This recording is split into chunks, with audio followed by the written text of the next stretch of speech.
everyone, and here we are again, 2022. Now, the agenda item is pretty much going to be the FBT overview, which I do every year. You know, it's just to get you in the mood, get you thinking about FBT. What's new in 2022? Look, not a great deal, but there's some specific things that might be relevant to your organisation. COVID concessions, they're always great. Tax ruling on travel, LAFHA and relocation. This is the one I was really driving at, and what's currently on the ATO's radar. Now, Emmy is with me today. She helped me prepare these notes. She was going to present on item 4 and 5, but unfortunately she's got a really bad throat. Not COVID, but she's got a bad throat. But look, she wanted to join us, so she'll be reading out the questions later or chiming in when she can. Yeah, so for our overview, just to keep you in the know, if you like, March 2022 happened already. We're in the FBT years, gone. When is it due? Due 21 May. If you're not with an agent, if you're with an agent, we get an extension, but doesn't mean we need to use the extension. So we want to get it done quickly, earlier, and we have capacity. We're always happy to do that. And payment has aligned with the extension, with the agent option, if you like. So if you're not with an agent, you have to pay on the 21st of May. Nothing's changed really since, you know, for 2021. So the rates are still the same. It says from 1 April 2018. So nothing has changed for the rates. Still 47 cents in the dollar, still a higher tax than if you just paid salary and wages or you just pay tax on it. Because your tax rate would be 25 or 30, depending which category you fit into. Reportable, remember when you have reportable, your taxable value is grossed up by 1.88, doesn't matter if there's GST in it or not, for the purposes of your payment summary. That's all automated now with STP, but you still have to feed the animal. Put the information in the system. For those that are not-for-profits, you have certain concessions. This is only for not-for-profit. So if you're not a not-for-profit, this is not for you. You're not going to get it. Now, the reasoning for this cap is if the 30,000, 17, and an additional 5,000 cap is really just to put the not-for-profits on equal footing to a for-profit. Because as you can probably imagine, sometimes a not-for-profit can't pay as much as a for-profit from a salary and wage perspective. So what some of the things to keep thinking about? The threshold that's reportable, the taxable value is still 2,000. So anything in excess of 2,000 gets reported and grossed up. Car parking rates 1 April is 9.25, and there's some concessions we'll talk about. The minor benefit exempt, nothing has changed. 3,000, a long service leave, as you would all imagine. So nothing's changed on that front, just a refresher there. Documentation, declarations. Remember, there's no threshold for doing an FBT return. I get asked that question a lot. The only thing is failure to lodge penalty does apply, so you just got to keep that in mind. And if you're a significant global entity, that means as a global entity, that means your parent might be overseas or you may own subsidiaries overseas. Globally, you have $1 billion. Yes, that's nice, comes out nicely. It goes in $1 billion in turnover. Then you have to make sure you lodge on time because your penalty rates are exorbitant. You know, that's big stuff there. So 100, and that's the minimum, 100,000. So always keep in mind, if you're using the operating cost method, you need to keep a logbook valid for 4 or 5 years. Keep that logbook. You need your odometer readings. And you need LAFHA declarations if you're having a living away from home, which we'll talk about LAFHA during this presentation, expense payment declarations and loan fringe benefits. Usually we attach those to part of the FBT review, or we ask you about it. So you should, we will notify you if you don't know. Okay, entertainment, not going to spend too much time, but as you recall, entertainment under the Income Tax Act is not deductible. That's just income tax law, unless certain things happen. And that is, if you pay FBT on it, it can be deductible. So there are different methods under the FBT Act, depending whether you're using your actual method or your 50-50 method. I'm not going to go through it. The slides are there for you to entertain yourself with. The other one is 50-50 meal entertainment. So you can either use the actual or the 50-50 method. Now, the common types of exempt benefits. So when the benefit is exempt, it doesn't even come within the FBT realm, but you still have to consider how you treat it for income tax purposes. So if you're paying a living away from home allowance and all the criteria is met, then, you know, it's tax deductible for the employer, and it's a concession, no FBT. So it's exempt from FBT. Your minor benefit exemption is again exempt from FBT if it's under $300, but you need to consider what type of benefit you're providing for income tax purposes and GST. Work-related expenses, you know, providing a computer for work purposes to your employees, a phone. Work-related, again, is exempt. You can get a tax deduction for it, but no FBT. So that's why exempt benefits is important to understand versus where you're reducing the value. So what's new in 2022? So this is something I'm going to focus on as part of the presentation later on, but just a big picture is your employees traveling overnight on work or LAFHA. So back in, I think it was 2016, the ATO introduced a ruling on travel, accommodation and meals. Then they pulled that ruling and introduced two new rulings. One is on transport and the other is on accommodation and meals whilst travelling. So the ATO has issued those two rulings and allowed us to distinguish between employee travelling overnight and an employee living away from home. Now, in addition to so that ruling for meal entertainment distinguishes that. In addition to that, it also set out for an employee what is, they sent out a practice guidance, they call it. What is an employee travelling overnight versus an employee living away from home? So it made a rule of thumb, basically. So rule of thumb is, and you can rely on this rule of thumb, is under this PCG, which has come out in 2021, employees away at the same work location, more than 21 calendar days at a time continuously. So includes Saturday, Sunday.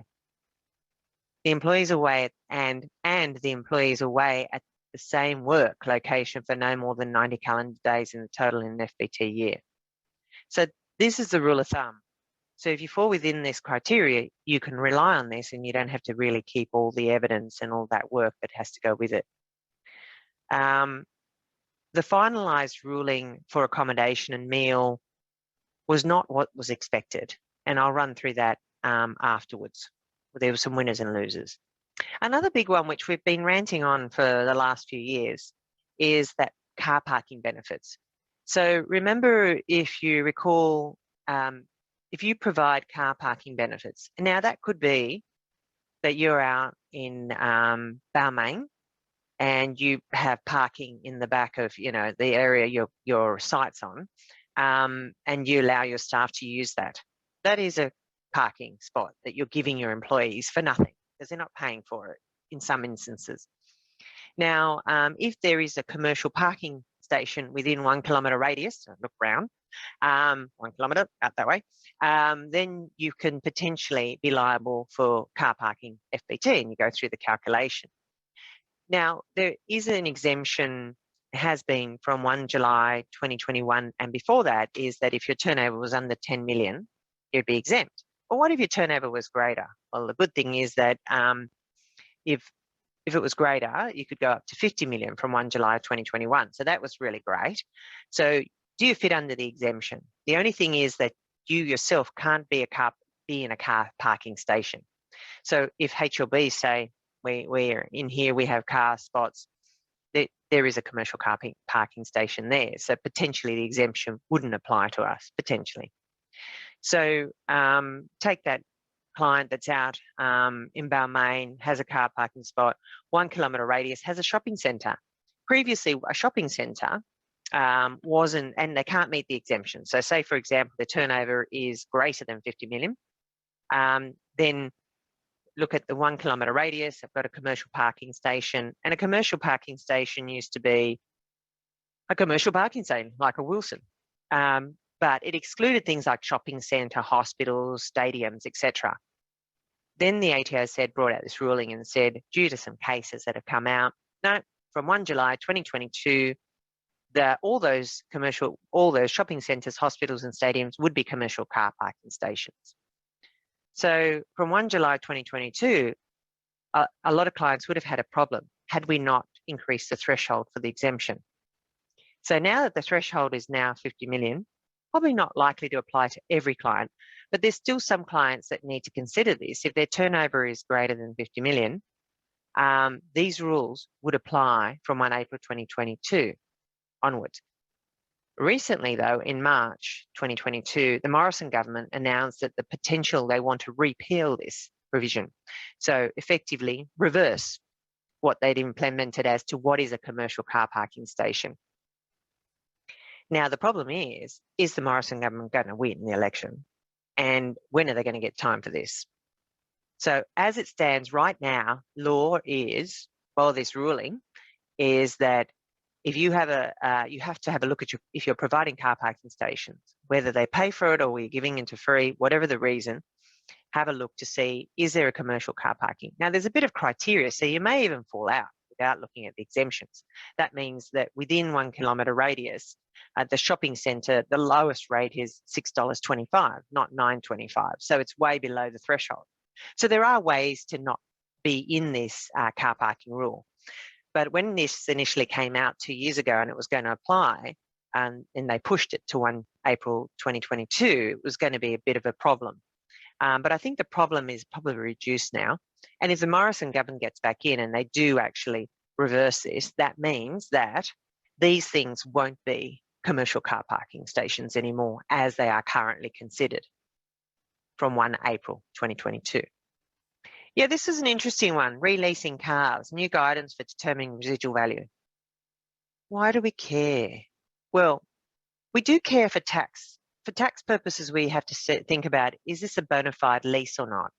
And if it's a bona fide lease, we treat it in one way. If it's not, we treat it in a different way. Hence, for tax, we look at it.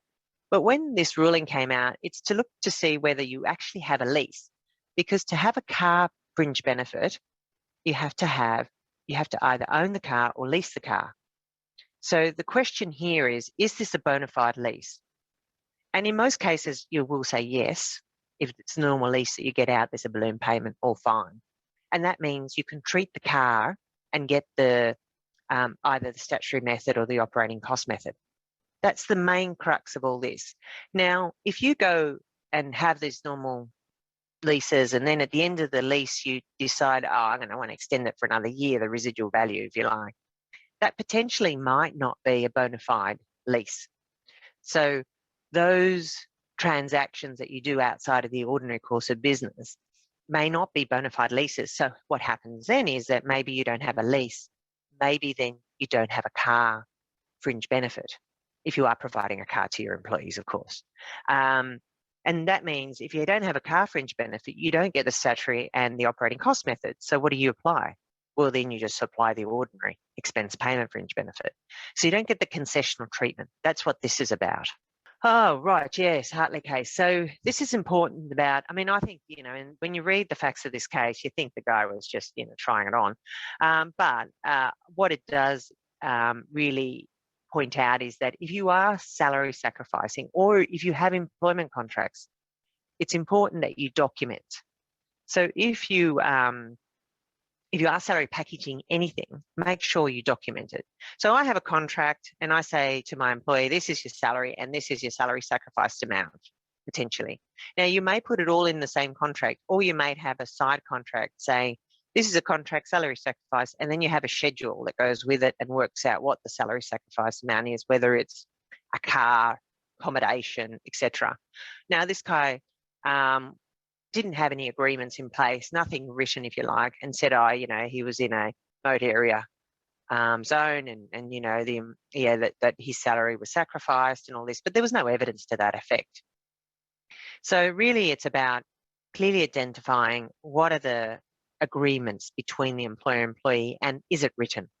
So making sure that in order to get that those concessions or otherwise deductible, you really have that written. So the ATO is cracking down on that. I mean, most people would have it written down. Most people would get the signature on the employee's salary sacrifice or contract, etc.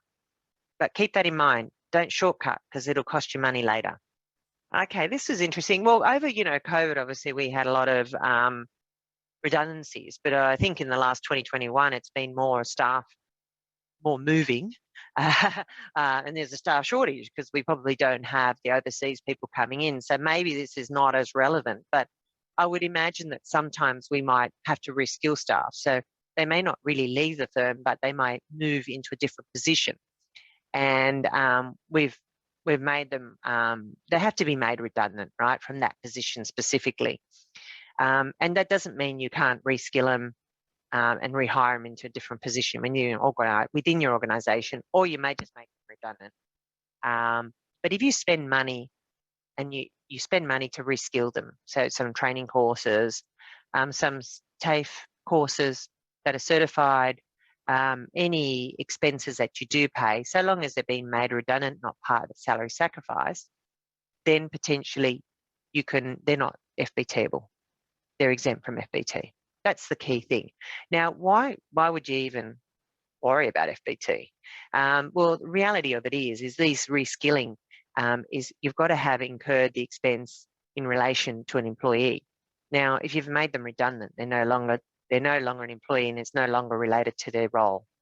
So that's the main issue here. So that's why FBT would apply normally. Hence, it's a good exemption.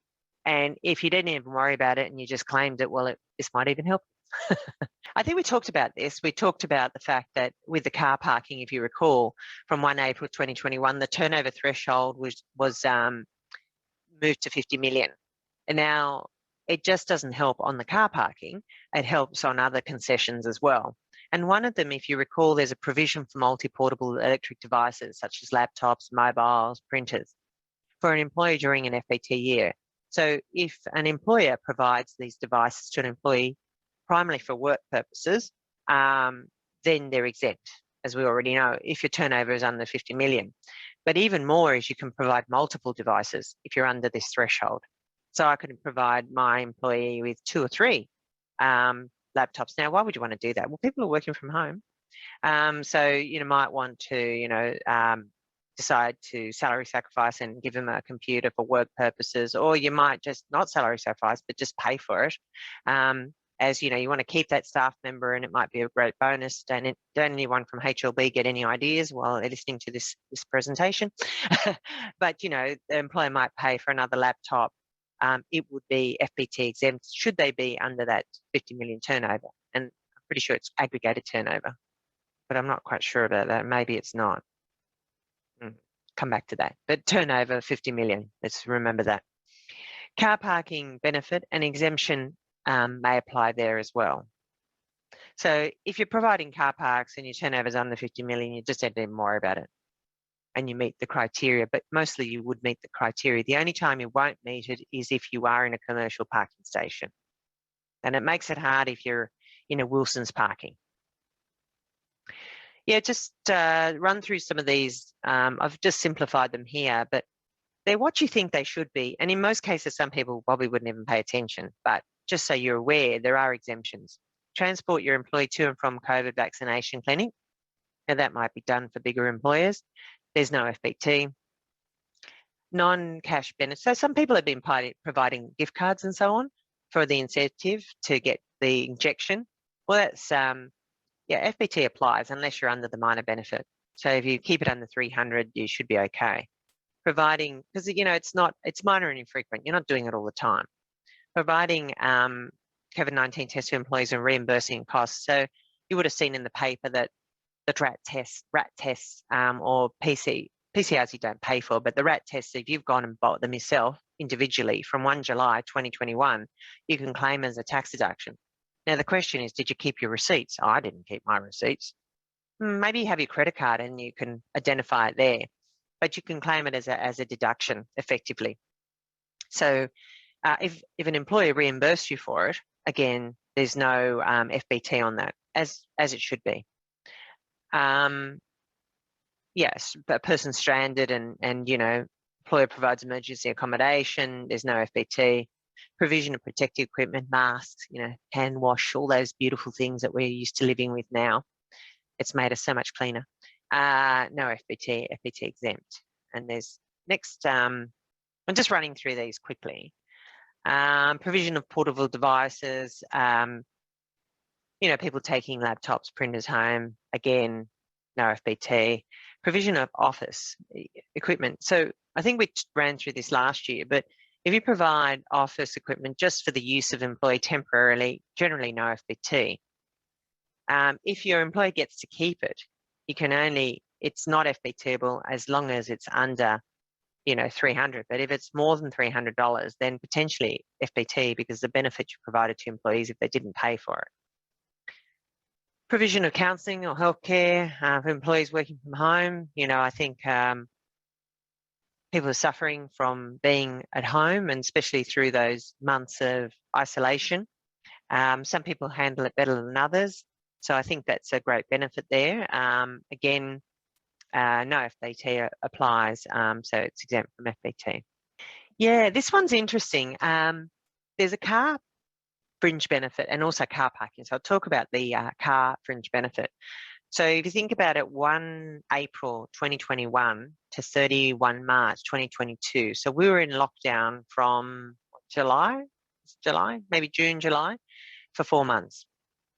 So what this is saying is that if you do provide an employee with a car fringe benefit, the ATO has issued a new ruling whereby no car fringe benefit will arise if the car is parked or garaged at the employee's home during any of the lockdown period, assuming the car was not driven or was only driven for the purpose of maintenance, you know, like around the block, so that it keep it running. The only thing about this benefit is it's, to calculate it, it's diabolical, but also you've got to work out, you know, what's a lockdown period. Victoria might be different from Sydney or New South Wales. The other thing is only applicable for operating cost method for that period. So that's the other thing to keep in mind. So there's a calculation that involves this. And we'll be doing it. The software doesn't automatically do it. So we'll be asking questions about, you know, we'll read out, we'll make sure we'll do a Dr. Google on the lockdown periods, and we'll say, is there any car fringe? But we'll know if there's car fringe benefits and which are operating, and we'll do the calculation accordingly. So it's only available operating cost method. You've got your happy logbook, not under the statutory method.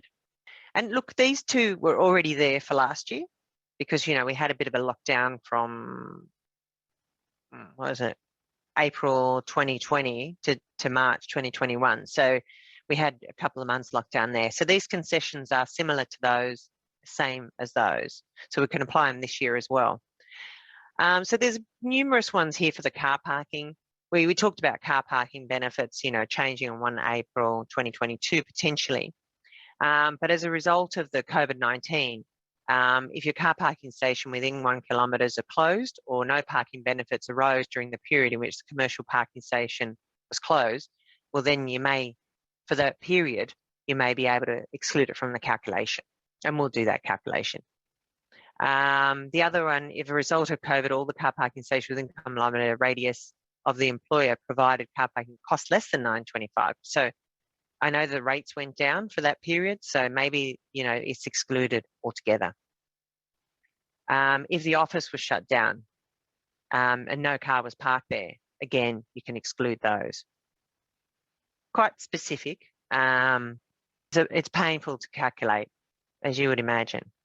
Oh, travel, LAFHA and relocation. So Emmy was going to talk on this, but as her throat's not well, she's going to just answer questions at the end potentially. So the ATO back in 2017, as I mentioned before, issued a ruling covering accommodation, meal, transport.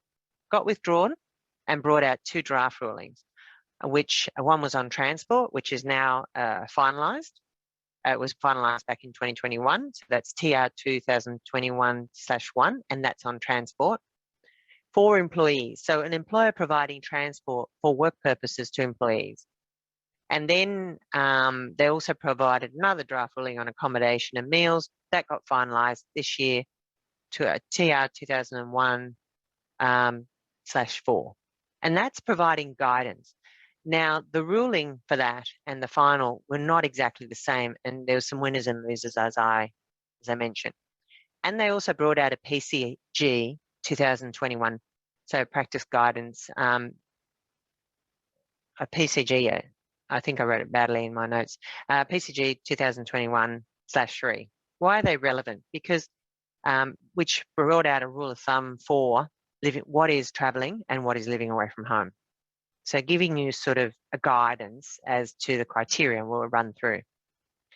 Now, why is all this important? There's a lot of employers out there that send their employees over, to Melbourne for the day and they come back. Now, the question is that transport, is that meal that they provided with, is that allowable deduction, or is that an FBT?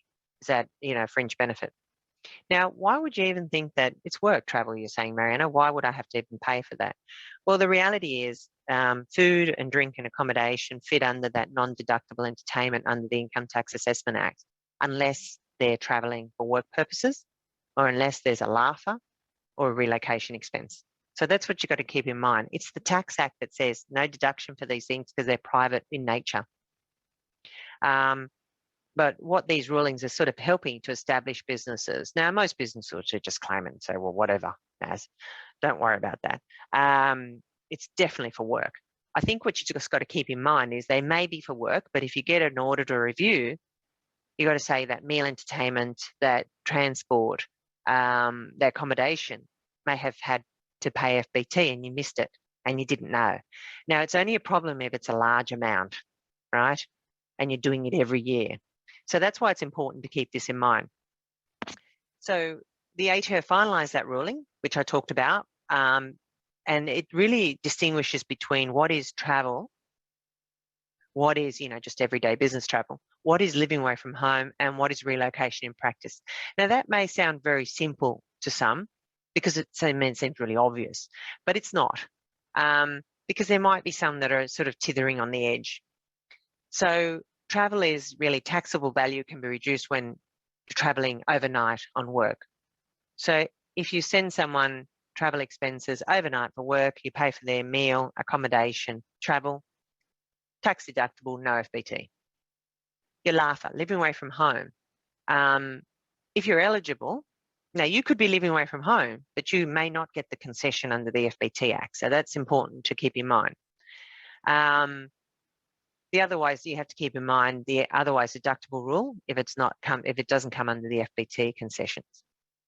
Relocation expenses. So you may think you're living away from home, but all you've really done is relocated. And there's some expenses which you get concessions for and some that you don't. So travel expenses, employee travels away from home in the course of performing their work duties. That's very important. They have to be performing their work duties, not just going on a holiday. LAFHA is employee temporarily lives away from their normal residence to perform their duties. And relocation is employee permanently relocates to another place of residence to perform their work duties. When is employee considered to be travelling overnight for work? So there's got to be a sufficient connection to performing the employee's duties. They're required to sleep away from the usual residence. I mean, it's all very logical, right? Must not be living away from home from the usual residence. So it mustn't be LAFHA to get the travel. And must not be a relocation. Sounds logical, right? I think the main tip here is travel expenses will need to be apportioned between business and private if the trip has dual purpose. So if you're mainly traveling for work and you add a couple of days, obviously you can't claim the accommodation and food for those couple of days you're doing leisure activities with, but you should be able to claim the airfare back and forth. Because you went there for work purposes, you just added on a couple of days. Now, keep going through the next one. Travel accommodation meal is other incidental. So employee accommodation meals incidental costs under this ruling. I can't really see the number of the ruling because, 2021/4. So you as an employer might reimburse employee accommodation and meals. You need to consider, can we claim, as an employer, could we have claimed that deduction under the otherwise deductible rule or under 8.1, where an employee is required to stay away from their usual place of residence overnight in the course of performing their income producing activities for a relatively short period of time? The answer is yes, you can. As an employer, you can claim it, and no FBT. Allowance for accommodation and meals while travelling for work. So you give an employee an allowance instead of paying for their expenses. They're not dealt with under the FBT Act because it's an allowance, unless you considered a LAFHA. Okay, so let's leave LAFHA for the moment. This is just travelling for work. Allowances paid to employee, generally they're assessable under the Income Tax Act, and you can claim the expenses. But what happens is there's a specific section in the Act that if you pay the reasonable amount, that's set out in a ruling, and you keep to that amount, then you don't have to put it in your payment summary. So the employee just gets it. It doesn't have to declare it in their income tax returns and doesn't have to claim the corresponding expenses. It's only if it goes over that do they have to declare it and claim the expense. That's their problem, not yours. An employee must keep adequate travel diary when they're travelling for more than 5 consecutive days. Must keep that, very important. Under that, no. So this is an interesting one, and this is probably useful for some employers because we didn't have a rule of thumb. We kind of had a rule of thumb years ago. There was a ruling or an MT or something like that that said, you know, if you're travelling for less than 21 days, they knew that that was travelling, and that wasn't LAFHA. But now this ruling has made it really, it spelt it out. So that's why it's useful. Combine this and the other tax rulings and you'll be able to determine what the right methodology to use. So allowance or payment or reimbursement of accommodation, meal expenses are made to an employee. So you've got to have that first. The benefit is not provided as part of salary packaging, so it can't be packaged. Allowances included in employees' annual payment summary. So the allowance itself would have been included in the employee's annual payment summary and withheld. You know, normally withholding amounts would apply unless it comes within that minimum amounts. Then you may not even have to withhold.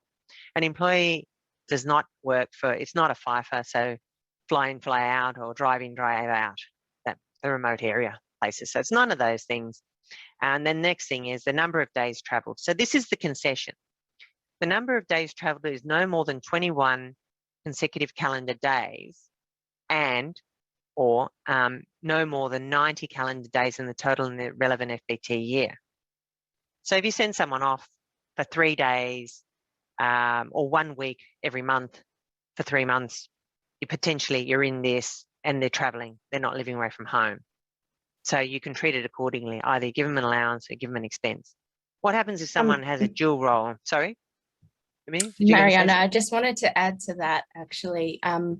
So the number of days travelled as well is for one sort of work location. So if you've got 21 days, less than 21 days, but more than 21 in one location, but more than 21 days, say if you go to Melbourne or Brisbane or Perth, and that's more than 21 consecutive days, but also you've got more than 90 calendar days over the 3 different locations, then that's not actually in, so that would still be considered like work travel.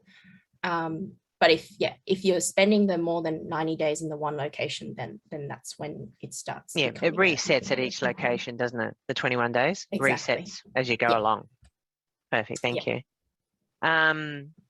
So that's why it's quite fiddly, but you've got to really understand what you're giving the employee. So if you were so if an employee has dual roles and it's their contract says, they're travelling, they said if their work base is in Melbourne and they have to go to Sydney every, 2 days of every week or something like that, potentially you don't meet this rule of thumb.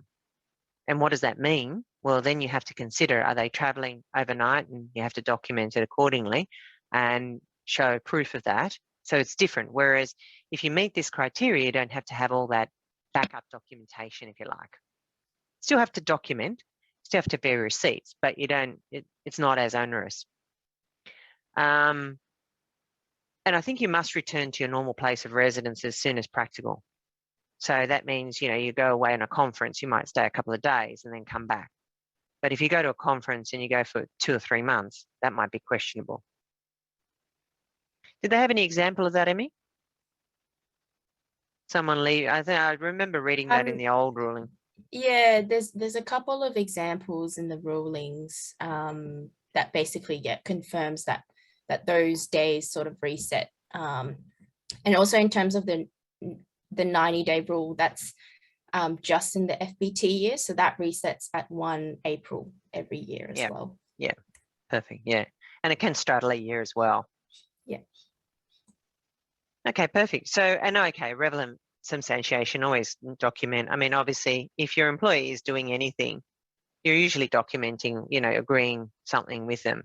I mean, not if it's like, you've got to go train someone for 2 days over in Sydney and you're in Melbourne.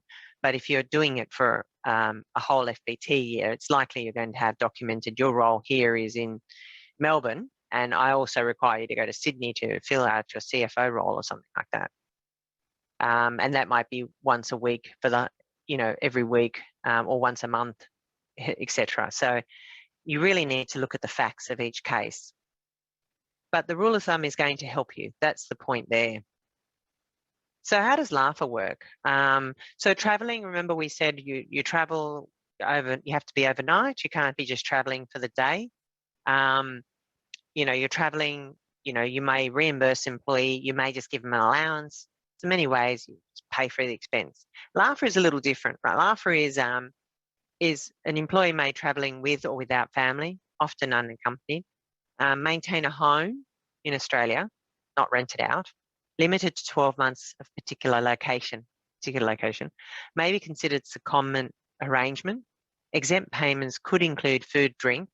Intention is to return after ceasing work at new location. Your drive-in, drive-outs have fewer restrictions. This is more relevant for those that aren't fly-in, fly-out sort of scenario. And temporary accommodation is used, a hotel, such as a hotel. So LAFHA is a bit complicated, but you just have to go through the criteria and see if you meet it. So the main thing here to watch out for is what people get wrong all the time is maintaining your home in, say, if it's Sydney and you're being seconded to Melbourne for 3 months or 4 months, and you don't come under the rule of thumb, your employer can pay your accommodation and your meals. Accommodation, there's no limit. Meals, there's a ruling which sort of you can use that as an example of the right amount of meals or dollar value, if you like, per week. Is you must not rent out your home. Okay, it must be available for you to return to. That's really important. And it can only be for a 12-month period in that location. Now, if you go from that location to another location to another location, I question whether you really have a home to come back to. So another thing to watch out for is that, parents might own a house. You can also rent the house and it's available for you to return. Now, who's going to leave a rental, pay rent and return to it? Not likely, but you never know. The other thing is that if your kids are living at home and they're living at your home, they don't own it. So the kids themselves, they might be 24, they might be 30, who knows, might be 40.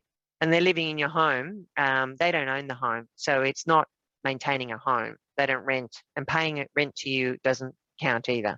So, there are some things about it that could push you out, but the benefit is quite substantial. So the benefit is that the home itself, the employer pays for the rent, employer pays for the food and drink. It's called a LAFHA, living away from home allowance. It doesn't show on the payment summary. It's not in their salary and wages, and it's exempt from FBT, and the employer gets a tax deduction. It's the holy grail, basically, of whatever you're trying to do. When is an employee living away from home? So change of employees' regular place of work. So they worked in Sydney, they've gone to Melbourne. Overall period of employee will be away for their usual place relatively long. You need to refer to the rule of thumb to see if it's just travelling or whether it's a LAFHA. The nature of accommodation becomes their usual residence. So where they go becomes their usual residence and can be accompanied by their family. Now, we mustn't get this. So LAFHA, we talked about exempt employee accommodation, meals. Guide must be satisfied. We've talked about all that. I think substantiation, I think, is also a big thing. You have to do declarations. That's very important from the LAFHA perspective. When is an employee considered to have relocated? Now, that is different. You're not living away from home. You're not laughing. You're relocated. So here is at a new location for extended period. So you've moved. You've moved the whole family permanently to perform your duties. It could be indefinite. You have no real time frame. Usual residence is no longer available. So you've rented it out, maybe, potentially. Sold it, maybe. Accompanied by family belongings, you transfer to the new location. Everything goes with you. Children attend the school. I mean, you could be on LAFHA and the children attend school. So that's not always the given, but you have to look at each one in its own right. Spouse or partner obtains employment in new location. There's a change in postal address, electoral roll, and new ties to the local community. So you have to look at all the facts. But you've relocated here. So what can an employer pay for? Accommodation and meals where employee has relocated is considered to be living expenses and domestic and private in nature. So these, if you pay for accommodation and meals, you have to see if there's an FBT exemption. But otherwise, if you're paying for accommodation and meals, more likely it's private in nature and they're not considered deductible and therefore subject to FBT, even if you reimburse it. So next slide, we need to consider, okay, what exemptions apply? So an engagement of a relocation consultant, well, that's not meal and drink. Removal or storage of effects, that's not home and drink. Sale and acquisition of dwelling, result of relocation. Connection of utilities. Relocation transport, oh, there you go. Expense payment benefits in respect of relocation transport. Temporary accommodation, here we go. So there is some exemption.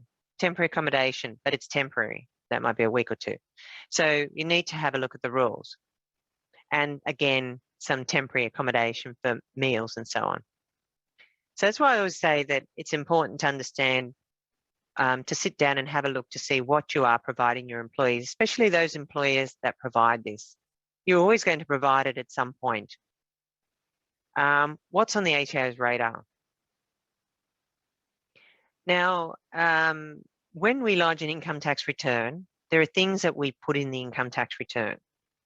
And these are the things that will dob you in if you don't do an FBT return. We keep telling this to our clients, is that if you have employee contributions and you put that in the income tax return, because it requires you to put it in, if you have contractors, commissions, expenses, you pay motor vehicle expenses. Now you're paying motor vehicle expenses and you don't do an FBT return, either all your vehicles are exempt or you had 100% business use. So that's going to always be a marker, red mark.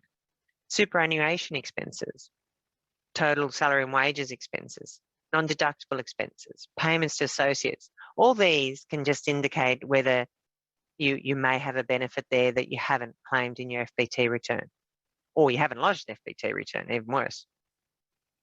So those are things to watch out for. Employers paying LAFHA. LAFHA benefits attracts concessional FBT. It is a good concession because you get exempt accommodation, exempt food, as we always talked about. Substantiation of exempt accommodation and food are critical. So always substantiate the accommodation. You might have receipts for the accommodation. Your food costs, you make sure they're within the ATO reasonable food amount, and employee declaration are needed. Also, evidence employees maintaining their home in Australia and is not rented out. Now, that's easy to check out because you can just see the tax return. Oh, look, they're renting out their home and they've got LAFHA.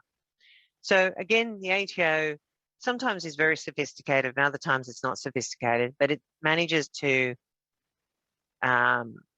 uses algorithms to effectively connect a lot of these things together. So red flags, I mean, they can't check everything, but they do check, you know, occasionally they do spot checks. So ATO FBT audit spotlight.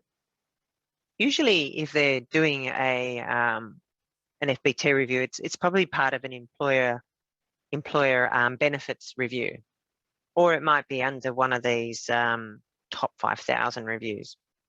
FBT employer contributions, where FBT liability is reduced to nil. So this is another one that people get wrong, is even though you contribute, say you've got a car benefit, you contribute so that it's offset by employer contributions, you still need to lodge an FBT return to show that it's nil. You disclose that in your FBT return. You're disclosing the contribution in your income tax return, so it makes to coordinate. A lot of people think, oh, look, I've already offset it, so why? Big deal. Well, big deal, but you know, if you do it enough times, there's penalties there that could apply. You could have got the calculation wrong, and then the ATO comes and looks at it and then corrects it, and then you've got problems. The other one that I always get is forfeited tax deduction. So, oh, look, I'm just going to add this back in the tax return. I won't do an FBT return. Now, we have accepted that, you know, it's $1,000 or $500. It's not a big amount, but it's not technically correct. You can't just avoid paying FBT by simply adding it back. I mean, you are avoiding FBT by simply adding it back. I'm not lodging an FBT return, but that's not the correct way. So it is still provided, still benefit, and regardless, to get the deduction, you would have had to pay the FBT. Now, even if you don't claim the FBT and just add it back and say, well, it was for employees, I could have got a tax deduction for it, but look, I'll just, don't worry about that. Don't worry, Mariana, I won't claim it. That's not technically right. But, you know, common sense always applies in all these things. The minor benefit exemption, again, this one can be overused, and it's great. So, you know, if a benefit's provided irrespective of employment, obviously why would you be giving something to someone otherwise from employment?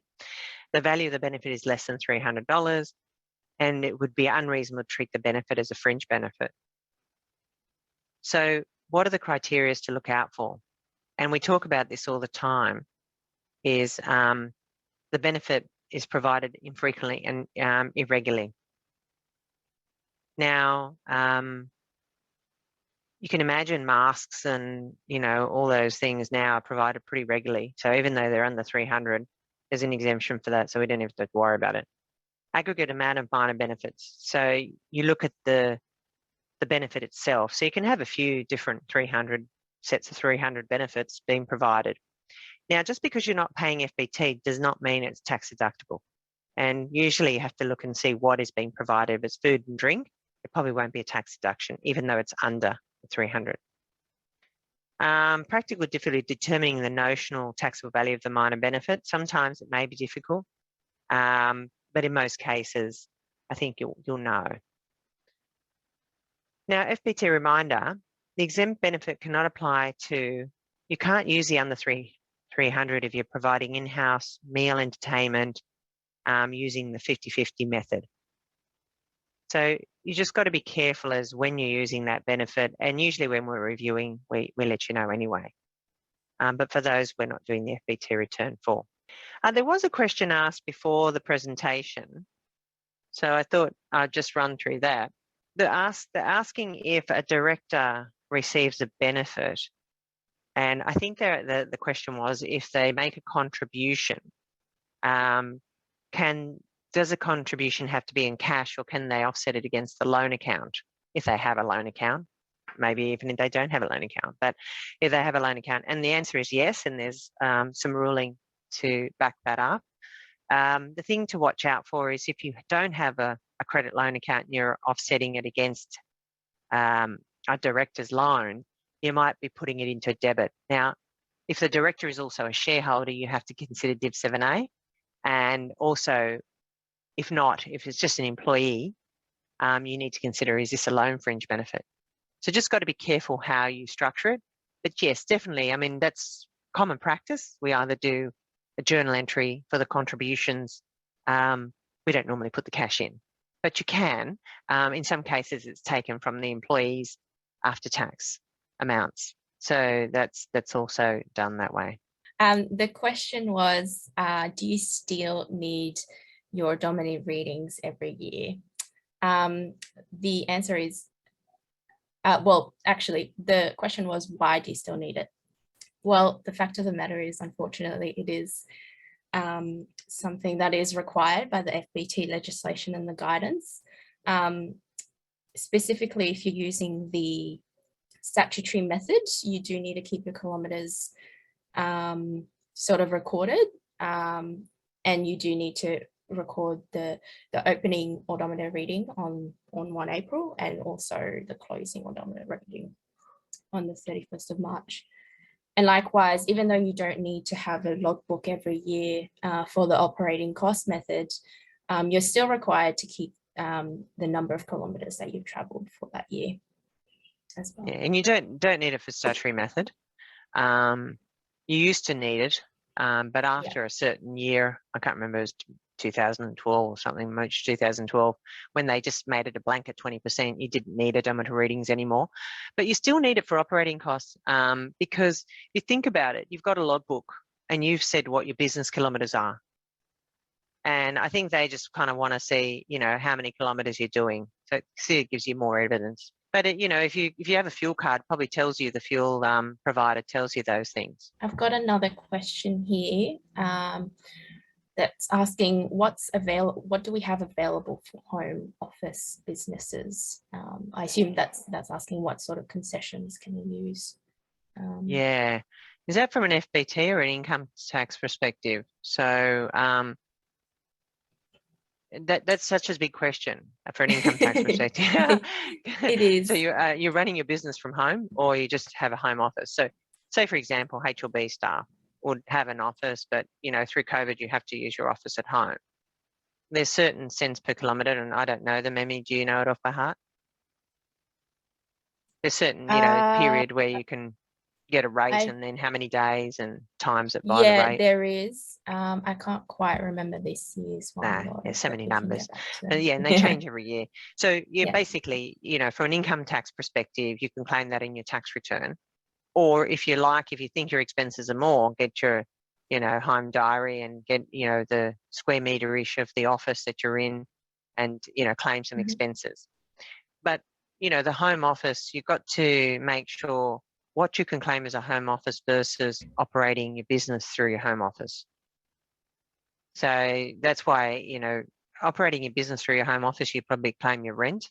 You probably wouldn't claim your mortgage, because then capital gains will come into effect if it's your home, but you may be able to claim your rent and so on. You're running your office through your home. Question, if you're just forced to do home office, but you already have another office, but due to close down of COVID, I think you'd just be claiming your electricity percentages of that, or you get the cents per day amount, 74 cents. I can't remember exactly the amount. So depending on how many days you were working from home, and there's a certain period that you can use that. And then it shouldn't be FBT-able. Yeah, and also you've got those, you've also got those FBT concessions that I think you talked about earlier, Mariana, about, you know, laptops and things, people taking office equipment home as well to work from home. Yeah. So those are available as well. And we've just got another question here as well, just asking if there's a website that actually lists out the commercial car parking stations by distance from a specific location. Do you know that, Emmy? Yeah, so we do use a couple of websites that we can provide, but the tricky thing starting from this year is whether or not those sort of websites that we've used in the past also uses, you know, has the car parks that are now in. So for example, you know, shopping centres, hotels, etc.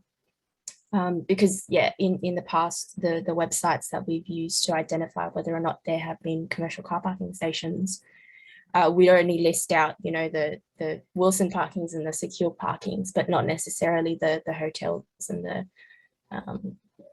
the shopping centres.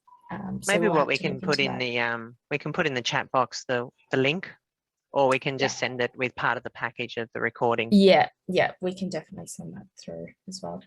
So from 1 April 2022, as the government comes back in, potentially we won't have to worry about hospitals, stadiums, all those things being commercial car parking stations, and hence those websites are still valid.